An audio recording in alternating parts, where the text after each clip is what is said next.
Hello, and welcome back to the Lift Effect Podcast. I'm Eddy Moratin. I get to be your host, and I get to share with you today maybe one of the most valuable lessons that have been a source of inspiration for us about how to approach the work at Lift Orlando that really is founded on the idea of what every community needs most.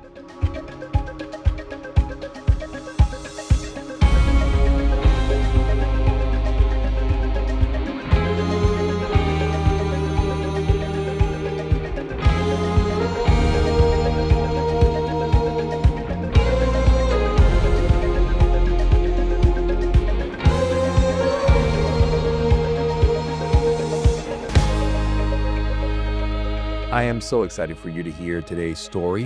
This is someone who embodies what it looks like to not only enter a community with a spirit of service, but become a true ambassador and someone who knows how to help organize, galvanize, and amplify the voice of a community by virtue of their function. In the early days of this work, as we realized how important it was that Lift Orlando was authentically being a neighbor coming alongside the community, we wanted to make sure we were also investing in the most authentic leadership voices in the community. So that looked like helping that volunteer group led by Raymer Kelly of all the different homeowners associations that were beginning to galvanize in the community. They decided they wanted to start a newsletter. And so helping that newsletter get printed and supporting that effort of theirs. They decided they wanted to rename the area and came up with the name of the Communities of Westlakes back in 2014. They decided they wanted to stand up their own 501c3 that helped organize some of their efforts and represent activities, whatever those may be, to improve the community in the neighborhood, and eventually to hire their own executive director. And so today you'll meet Tim Ayers, someone I've had the privilege of working with since then, this many years, over 10 years since he's been involved in this work. And it's been really wonderful to learn. And you'll hear in this podcast story of his own life, but also of this work, the ultimate value of being a good neighbor. A mentor of mine in this work and sort of the grand poobah of a lot of neighborhood revitalization in the Southeast and around the country. He is a man by the name of Robert Lupton. Bob did the unthinkable at that time of moving into the inner city of Atlanta 40 years before it was cool. Wrote many books, and one that we used to give away in the early days like it was hot bread was a book called Toxic Charity. But one of the best pieces of advice he gave us was that the communities that we hope to serve and strengthen don't need more programs and services. In fact, they often have too many. What they need most, and I believe this is true for you and me, is a caring and connected neighbor. So I'm proud today to introduce you to one who's been a great asset in this work. Enjoy Tim's story, and I'll be back in a bit. I am so excited to welcome Tim Ayers to the studio.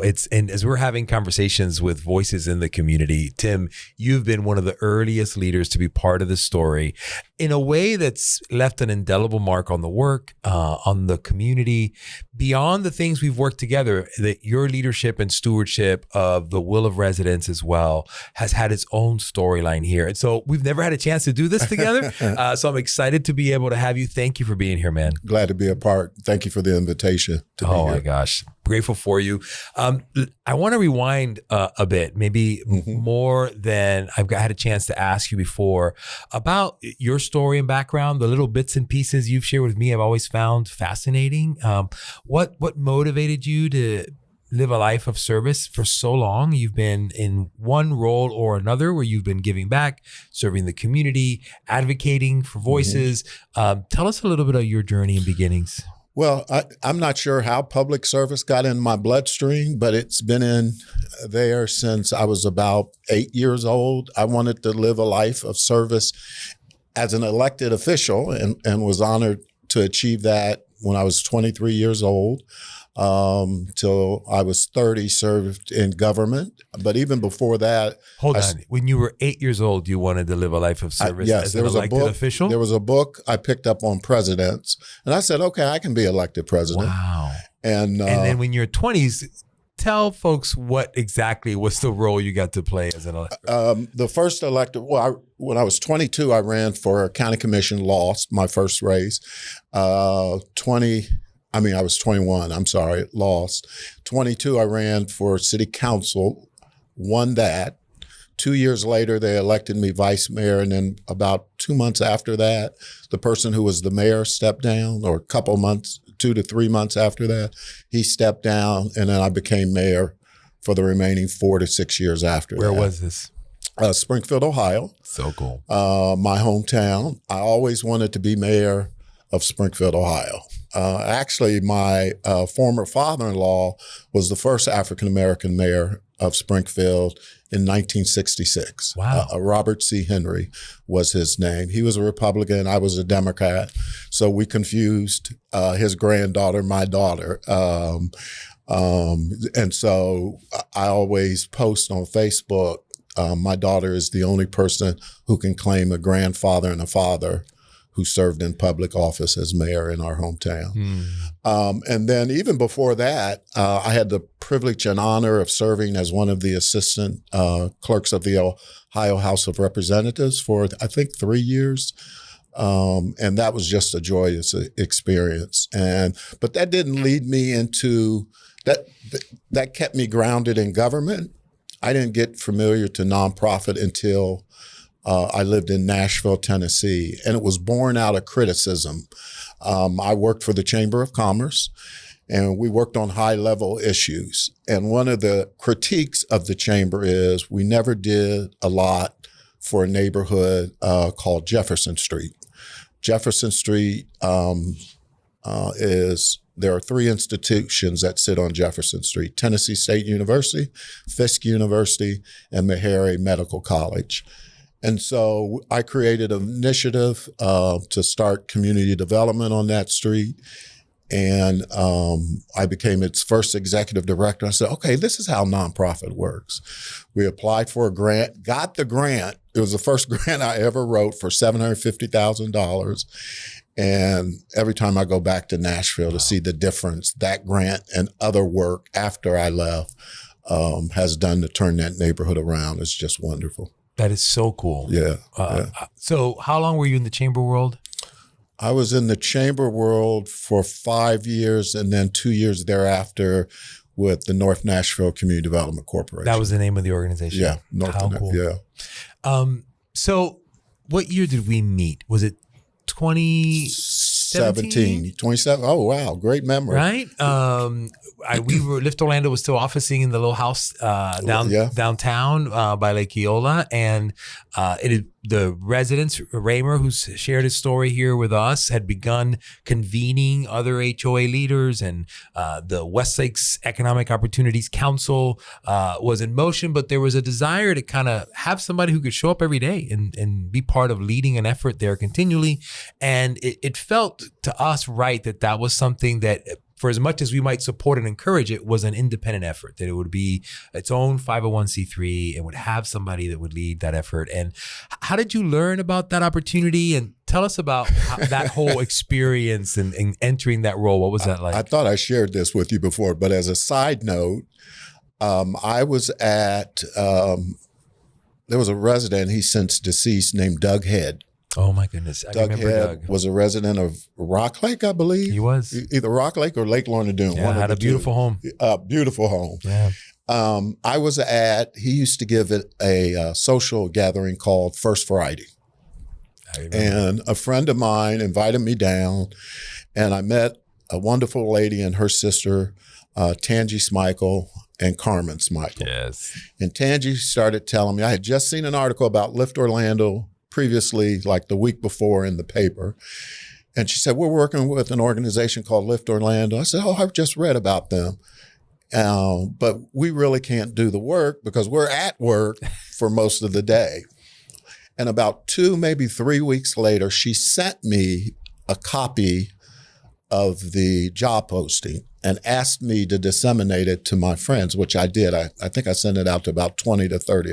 Never once thought of applying because I was working myself. And something I had to contact her on, and I went back to that email and I read the job description. I just sent it out. And I said, oh, I can do this. And sent my resume to Tangi, and then the rest, of course, is history. So that's how I heard about the work.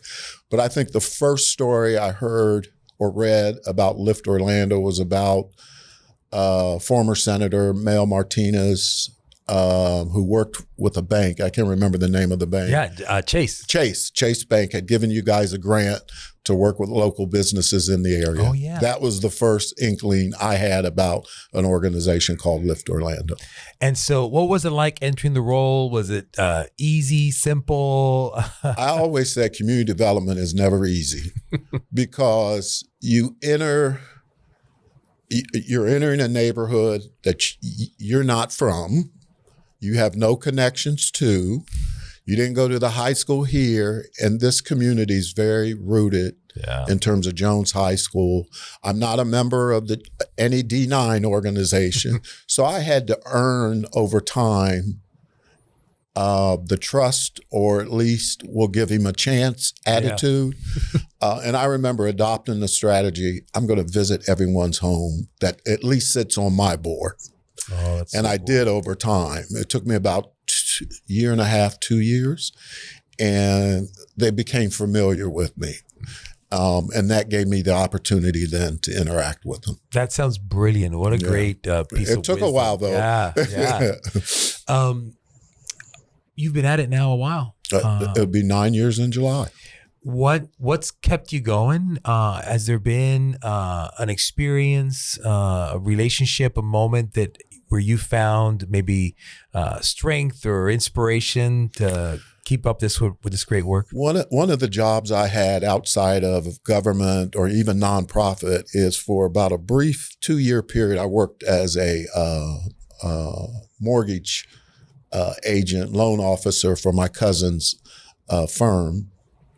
And one of the joys of that job was looking at someone's face and seeing them either get their first house or maybe they were borrowing against the house to accomplish a dream. And I said, man, this feels better than being in public office.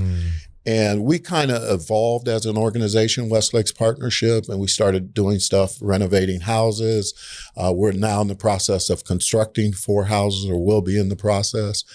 And watching people buy the homes that we renovated was such a joy that has kept me going the last few years. Oh, that is so great. And a perfect segue, because I wanted to ask you, for those who don't know, what exactly is Westlakes Partnership? Tell us a bit about your mission and all that you do. We're a resident-led organization. The majority of our board, by our bylaws, have to be residents of Westlakes, the 5 neighborhoods around Camping World Stadium. Primarily what we do is renovation of abandoned homes in the neighborhood.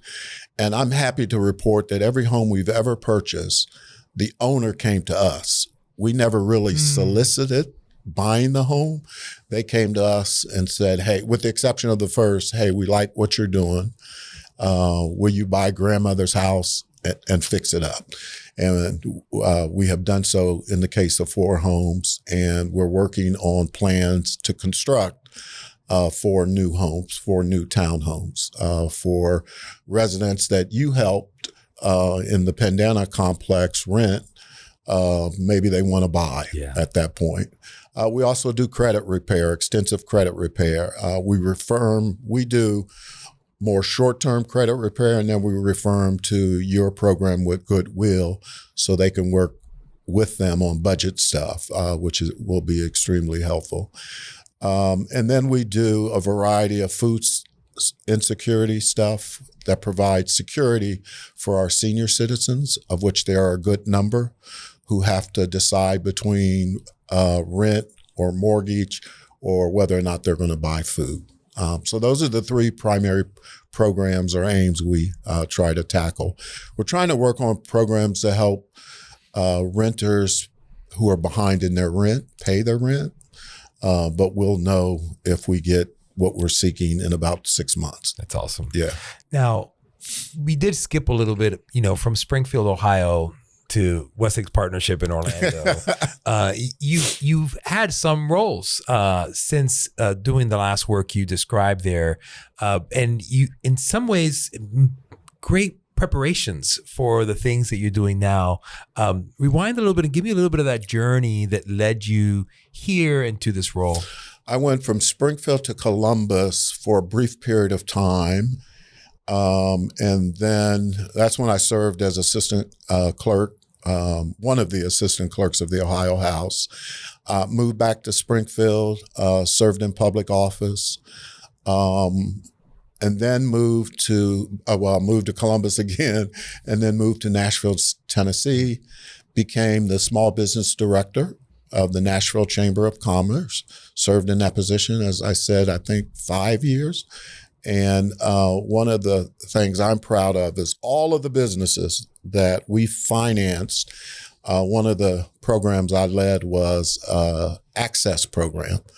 It's similar. If you've ever seen Shark Tank, have you ever seen it? Yeah. It was similar to that. You came in, made a pitch.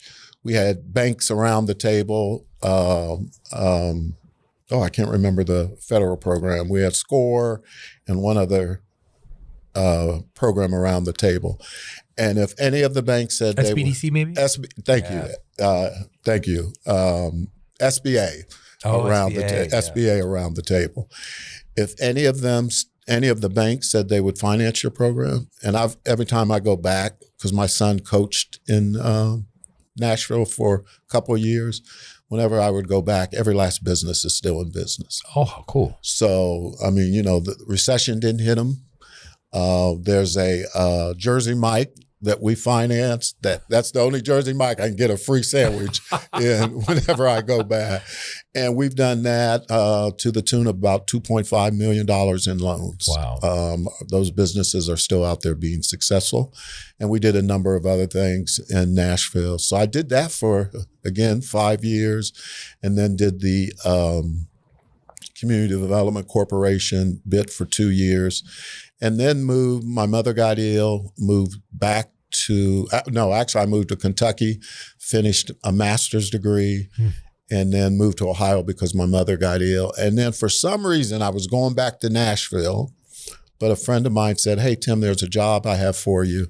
Why don't you come to Orlando, Florida?" And my brother had coached. The only reason why I came here is my brother had coached for the Magic.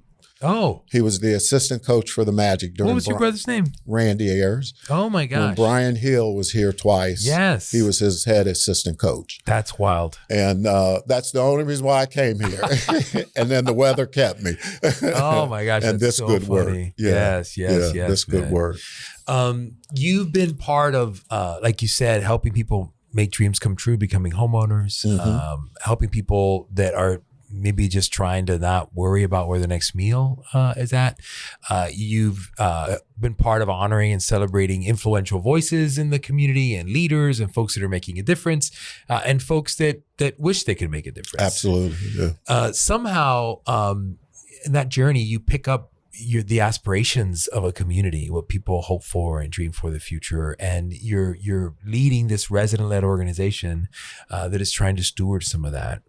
When you think of all of those inputs and your own heart as a leader and someone who's passionate about service and the community, what do you hope for? We live in such crazy times these days. It's like really helpful to remind ourselves what anchors us to look towards tomorrow. What helps you look towards tomorrow with any optimism? I always think, and I've thought this before these turbulent times, that things always get better. I don't know where to place. Well, I know my own faith where to place that hope. But I would say to someone who does not share the same faith that I do, that there's always hope in tomorrows. It's turbulent times now. The seas are rough. We don't know what's going to happen in the days ahead. But what I have learned in my years of life is that tomorrow always settles on a better shore. What I have learned about this neighborhood, and I'm sure you have as well, is that these are resilient residents who like to walk with organizations like yours or Westlake's Partnership, who speak truth to them, who walk alongside them, who do projects in their neighborhood with them. And it's just been a joy, and I'm sure it's been a joy for you. By the way, congratulations on your selection and award. I just saw it yesterday. And I think that's the kind of interaction that takes place in this neighborhood. They're resilient people. I mean, some of the people, like, the chair of our board is a former, I think, 3 or 4-star naval admiral. I mean, I never would have met that type of person being a new resident of Orange County and specifically Orlando. And so that's where I place my hope. I think things get better. I know residents and the private conversations I've had with them want to see a better neighborhood as well. Absolutely. So you've been at this for quite a while. I would be remiss to not ask you. I think my hope is that not only do those of us who love this work and know this community would hear your story and get to know you a little bit better, but that this would reach folks who are just kind of interested in this work and in this field. And as I do, being in this space for a while, there aren't enough resources to kind of learn from in this work. So many of us are kind of figuring it out as we go. What wisdom would you offer others that are either contemplating being in community development work or maybe in a similar role to yours? If you could talk to yourself 10 years ago, 15 years ago, what would you give as counsel or advice to be effective? First thing I would say, find a mentor. Yeah. I did not have that when I was in public office because my hometown is a small community. And if I had to redo anything, it would have been that. Find a mentor who's been there or at least kind of knows the rope and sit at their feet and learn some of the wisdom that they have. And then secondly, never be afraid to learn from your mistakes. Yeah. You're going to make them every day. I'm a former basketball player. I learned more from my losses than I did my wins because I was too busy celebrating. Yeah. So never be afraid of your mistakes. Oh, that's really good. That's really good. I'm going to bring us home here. I'm wondering, Tim, as you think about this conversation and what you would like people to remember about not just your leadership and what you aim to do, but kind of what you leave behind. You're a thoughtful and intentional person when it comes to people and to the work that you choose to do. Thank you. It's like, it just shows. And so as you think ahead, I think all of us wonder, how will I be evaluated by what I do, right? How will I be remembered by the people that matter to me?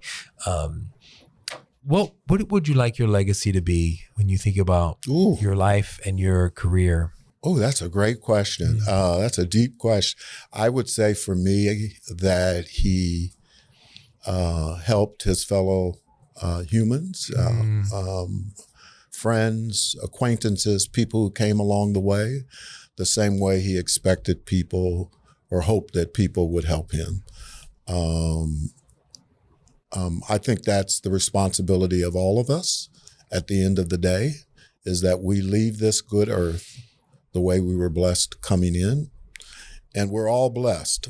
It may not turn out the way we want it, life's trail, but at the end of the day, we have an obligation to bless our fellow humans with service, assistance, and obedience to whatever call of service that God gives us. Tim, that's beautiful. And I feel like what I heard you say is that you might be known for loving your neighbor well. And you, sir, said it better than me, sir. You love your neighbors well. Absolutely. Thank you, brother. Appreciate you. So grateful for you. Thank you. Appreciate it. You see what I mean? I hope you enjoyed hearing Tim's story and the reminder of what it looks like to serve well in the community by loving our neighbors well. I hope you found this encouraging. If you are doing place-based work, loving on your neighborhood, either in the grassroots ways of neighborhood organizing or as a funder, business leader, or partner coming alongside a community, just remember at the end of the day, that biblical idea of just loving your neighbor as yourself, of wanting for others what you would want for your children or your grandchildren, that is the proper posture to show up into these conversations. But then you actually have to listen and understand how to do that well, and show up with all of your flaws and make sure that you're also learning lessons along the way so that you can serve faithfully and authentically in this work. Thank you so much for being part of today's episode. Please remember, we desperately want your feedback, your thoughts, and comments. So make sure to leave comments, and remember to like, share, and subscribe so that we can continue doing this great work and advancing the idea of neighborhoods where children grow up with hope and return with joy.